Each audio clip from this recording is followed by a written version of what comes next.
महापुरुषों की जीवनी में आज हम चाणक्य जी के विषय में चर्चा करेंगे, जिनका जीवन काल ईसा पूर्व 370 से ईसा पूर्व 283 तक माना जाता है।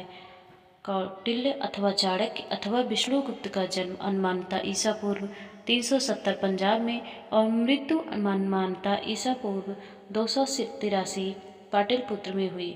संपूर्ण विश्व में एक महान राजनीतिज्ञ और मौर्य सम्राट चंद्रगुप्त मौर्य के महामंत्री के रूप में प्रसिद्ध है। इनका व्यक्तिवाचक नाम विष्णुगुप्त, स्थानीय नाम चाणक्य और गोत्र नाम कौटिल्य था।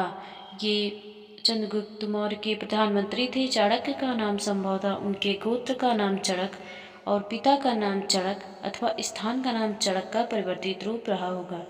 चाणक्य नाम से प्रसिद्ध एक नीति ग्रंथ चाणक्य नीति भी प्रचलित है। तक्षशिला की प्रसिद्धि महान अर्थशास्त्री चाणक्य के कारण भी है, जो यहाँ प्राध्यापक था और जिसने चंद्रगुप्त के साथ मिलकर मौर्य साम्राज्य की नींव डाली। मुद्रा राक्षस में कहा गया है कि राजा नंद ने भरे दरबार में चाणक्य को उनके पद से हटा दिया, जो उसे दरबार में मिला था। इस पर चाणक्य ने शपथ ली थी कि वह उनके परिवार तथा वंश को निर्मूल करके नंद से बदला लेगा। बृहद कथा कोश के अनुसार चाणक्य की पत्नी का नाम यशोमती था। जन्म तथा शिक्षा। माना जाता है कि चाणक्य ने ईसा से 370 पूर्व वर्ष ऋषि चड़क के पुत्र के रूप में जन्म लिया था। वही उनके आरंभिक काल के गुरु थे। कुछ इतिहासकार मानते हैं कि चड़क केवल उनके गुरु थे। चड़क के ही शिष्य होने के नाते उनका नाम चाणक्य पड़ा। उस समय का कोई प्रामाणिक इतिहास उपलब्ध नहीं है। इतिहासकारों ने प्राप्त सूचनाओं के आधार पर अपनी अपनी धारणाएं बनाई है, परंतु यह सब सम्मत है कि चाणक्य की आरंभिक शिक्षा उनके गुरु चड़क द्वारा ही दी गई। संस्कृत ज्ञान तथा वेद पुराण आदि धार्मिक ग्रंथों का अध्ययन चाणक्य ने उन्हीं के निर्देशन में किया। चाणक्य मेधावी छात्र थे। गुरु उनकी शिक्षा ग्रहण करने की तीव्र क्षमता से अत्यंत प्रसन्न थे। तत्कालीन समय में सभी सूचनाएं एवं विधाएं धर्म ग्रंथों के माध्यम से ही दी जाती थी, अतः धार्मिक पुस्तकों का अध्ययन शिक्षा प्राप्त का एकमात्र साधन था। चाणक्य ने किशोरावस्था में ही उन ग्रंथों का सारा ज्ञान ग्रहण कर लिया था। अर्थशास्त्र। उन्होंने अर्थशास्त्र नामक एक ग्रंथ की रचना की, जो तत्कालीन राजनीति, अर्थनीति, इतिहास, आचरण शास्त्र, धर्म आदि पर भली भांति प्रकाश डालता है। अर्थशास्त्र मौर्य काल के समाज का दर्पण है, जिसमें समाज के स्वरूप को सर्वांग देखा जा सकता है। अर्थशास्त्र से धार्मिक जीवन पर भी काफी प्रकाश पड़ता है। उस समय बहुत से देवताओं तथा देवियों की पूजा होती थी। न केवल बड़े देवी देवता अपितु यक्ष, गंधर्व, पर्वत, नदी, वृक्ष, अग्नि, पक्षी, सर्प, गाय आदि की भी पूजा होती थी। महामारी, पशु रोग, भूत, अग्नि, बाढ़, सूखा, अकाल से बचने के लिए भी बहुत से धार्मिक कृत्य किए जाते थे। अनेक उत्सव, जादू टोने आदि का भी प्रचार था। अर्थशास्त्र राजनीति का उत्कृष्ट ग्रंथ है, जिसने परिवर्ती राजधर्म को प्रभावित किया। चाणक्य ने अर्थशास्त्र में वार्ता, अर्थशास्त्र तथा दंडनीति, राज्य शासन के साथ आन्वीक्षिकी, तर्कशास्त्र तथा त्रयी वैदिक ग्रंथों पर भी काफी बल दिया है। अर्थशास्त्र के अनुसार यह राज्य का धर्म है कि वह देखे कि प्रजा वर्णाश्रम धर्म का उचित पालन करती है कि नहीं। दर्शन शास्त्र। औशनस दंडनीति को ही एकमात्र विद्या मानते हैं। बाह्य, स्पर्ध, वार्ता और दंडनीति इन विधाओं को मानते हैं। मानव त्रयी, वेद, वार्ता और दंडनीति इन तीन विधाओं को मानते हुए सभी आचार आन्वीक्षिकी दर्शन शास्त्र को कोई स्वतंत्र विद्या या शास्त्र नहीं मानते थे, किंतु कौटिल्य आन्वीक्षिकी को एक पृथक विद्या मानते हुए कहते हैं कि आन्वीक्षिकी, त्रयी, वार्ता और दंडनीति ये चार विद्याएं हैं। आन्वीक्षिकी के अंतर्गत वे सांख्य, योग और लोकायत को रखते हैं। उनके मत से आन्वीक्षिकी अन्य तीन विद्याओं के बलाबल प्रामाण्य या अप्रामाण्य का निर्धारण हेतुओं से करती हैं। निश्चय ही आन्वीक्षिकी के सर्वाधिक महत्व को सर्वप्रथम कौटिल्य ने ही प्रतिपादित किया है। उनका कहना है, प्रदीपा सर्वविद्यानां उपमाया सर्वकर्माणाम आश्रय सर्वधर्माणाम सस्वदान्वीक्षिकी मता, अर्थात आन्वीक्षिका सभी विद्याओं का शाश्वत प्रदीप, सभी कार्यों का शाश्वत साधन और सभी धर्मों का शाश्वत आशय है। कौटिल्य ने जैसे अर्थशास्त्र नामक एक नए शास्त्र का प्रवर्तन किया, वैसे ही उन्होंने आन्वीक्षिकी के सही स्वरूप की भी स्थापना की।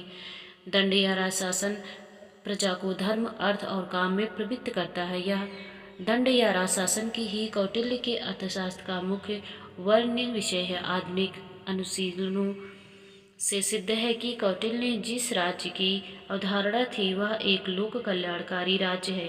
यद्यपि वे साम्राज्यवादी थे और मानते थे कि धर्म, व्यवहार, चरित्र और राज्य शासन कानून के 4 पद हैं। इन पदों में उत्तरोत्तर पद पूर्व पद से अधिक प्रमाणित और सबल है। तथापि उनके मत से सम्राट निरंकुश नहीं है। सम्राट को वर्णाश्रम की व्यवस्था का पालन एवं संरक्षण करना चाहिए, क्योंकि वर्णाश्रम धर्म के नष्ट हो जाने पर समस्त पूजा का नाश हो जाता है। ऐसा इसलिए होता है कि तब प्रजा किम कर्तव्य में मूढ़ हो जाती है और अराजकता की स्थिति पैदा हो जाती है। पुनश्च कौटिल्य मानते हैं कि अर्थ ही प्रधान पुरुषार्थ है और धर्म तथा काम अर्थ पर निर्भर करते हैं। अर्थ एवं प्रधाना इति कौटिल्य अर्थमूलो ही धर्म कामावृत्ति। फिर अर्थ की परिभाषा देते हुए कहते हैं कि मनुष्य की वृत्ति अर्थ है या मनुष्यवती भूमि अर्थ है। इस अर्थ के लाभ और पालन के उपाय को बतलाने वाला शास्त्र अर्थशास्त्र है। इस प्रकार कौटिल्य के अर्थशास्त्र में आधुनिक राजनीति और आधुनिक अर्थशास्त्र दोनों का विधान है। कौटिल्य ने राजसत्ता और अर्थ को अन्योन्याश्रित माना है। यह एक शास्त्र है और प्रत्येक शास्त्र लोकहित का वर्धन होता है, तथा अर्थशास्त्र भी लोकहित का ही संपादन करता है। यदि कर्तव्यवश किसी राजा या दूत को अपने शत्रुओं से छल करने की शिक्षा यह शास्त्र देता, तो इस कारण इस शास्त्र को अशस्त्र शास्त्र या वंचना शास्त्र नहीं कहा जा सकता। यह व्यक्ति विशेष की परिस्थिति का दायित्व है, जिसे कोई यथार्थवादी नकार नहीं सकता।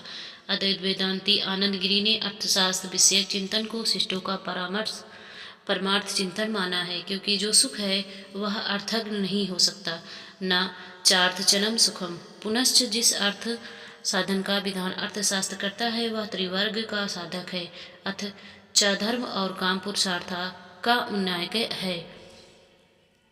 वास्तव में मूलतः अर्थशास्त्र का एकमात्र प्रयोजन प्रजा के सुख तथा हित का संवर्धन करना है। इसका औचित्य आन्वीक्षिकी पर आधारित है और इस कारण कौटिल्य के अर्थशास्त्र में समाज दर्शन, राजनीति दर्शन, अर्थ दर्शन और विधि दर्शन के सिद्धांत निहित हैं और चर्चित हैं। अर्थशास्त्र 32 युक्तियों से युक्त होने के कारण एकमात्र शास्त्र है। वे युक्तियाँ अर्थशास्त्र के अंतिम अध्याय में वर्णित हैं। ज्ञान मीमांसा और तर्कशास्त्र के दृष्टिकोण से इन तंत्र युक्तियों का महत्व अत्यधिक है। आधुनिक युग में एक्जियोमैटिक्स, अभिगृहित मीमांसा, संप्रदायात्मक योजना, कंसेप्चुअल स्कीम का तथा अधिसिद्धांत मेटाथेरेपी की जो परिकल्पनाएं हैं वे सब तंत्र युक्ति के अंतर्गत आ जाती हैं। किसी शास्त्र का या विज्ञान की वैज्ञानिकता की कसौटी के रूप में आज भी इनका महत्व अक्षुण्ण है।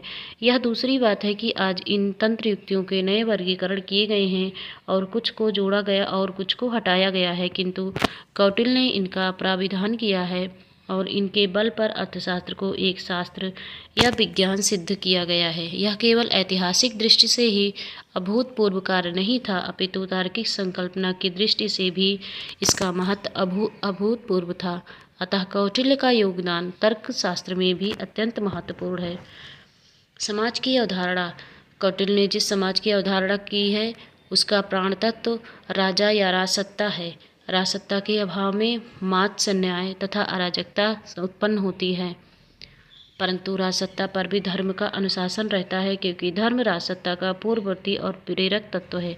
इस प्रकार कौटिल्य का समाज आर्यों का वर्णाश्रम धर्म से अनुशासित समाज ही है, परंतु उनके अनुसार आर्यों में दास प्रथा का अभाव है। उन्होंने लिखा है कि कोई आर्य दास नहीं हो सकता, अर्थात नेत्वे वारस्य दास भावा। दास केवल वे ही हो सकते हैं जो अनार्य या म्लेच्छ हों, परंतु आर्यों में भी आपत्ति के समय कुछ काल के लिए दास बनाए जा सकते हैं, ऐसा कौटिल्य ने लिखा है। किंतु आदर्श रूप में उन्होंने यही माना है कि यथासंभव आर्यों में दास भाव नहीं होना चाहिए।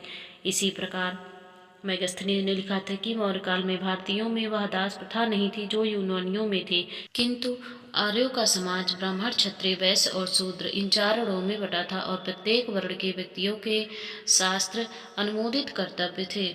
यद्यपि नियमतः कोई व्यक्ति अपने पैतृक व्यवसाय के अतिरिक्त दूसरे वर्ण का व्यवसाय नहीं कर सकता था, तथापि कुछ के लोग एक ऐसा व्यवसाय परिवर्तन कर लेते थे। कौटिल्य ने ब्राह्मण, क्षत्रिय, वैश्यों के लिए ब्रह्मचर्य, गृहस्थ, वानप्रस्थ और तथा संन्यास आश्रमों का विधान किया है। परंतु जब तक किसी व्यक्ति के ऊपर घरेलू दायित्व है तब तक उसे वानप्रस्थ या संन्यास आश्रम में नहीं जाना चाहिए, ऐसा उनका मत है। इस प्रकार जो स्त्रियां संतान पैदा कर सकती हैं उन्हें संन्यास ग्रहण करने का उपदेश देना कौटिल्य की दृष्टि में अनुचित है। इसे स्पष्ट है कि कौटिल्य ने गृहस्थ आश्रम सुदृढ़ करने का अथक परिश्रम किया है। विवाह के बारे में कौटिल्य का मत मनु के मत की तुलना में कुछ प्रगतिशील है। समाज में जितने प्रकार के विवाह होते थे उन सबको कौटिल्य ने प्रामाणिक माना है। किसी प्रकार घृणा या हीनता की दृष्टि से उनको नहीं देखा गया है।